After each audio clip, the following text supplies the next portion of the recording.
Nabili ko itong digital clock sa online shop. I-DIY ko to ng walang mahabang kable na i-connect.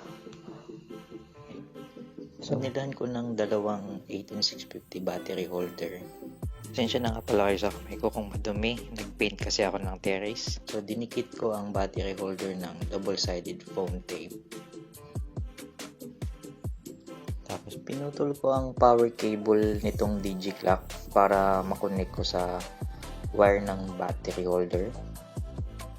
So, ang white wire ay positive at ang black ay negative sa main cable nitong DigiClock. At ang wires naman sa battery holder, ang positive ay red at black naman ang negative. I-connect lang lahat ng positive and negative wires bago lagyan ng battery. At kung maayos ang pagkaka-connect, pagkakaroon ng power ang digital clock.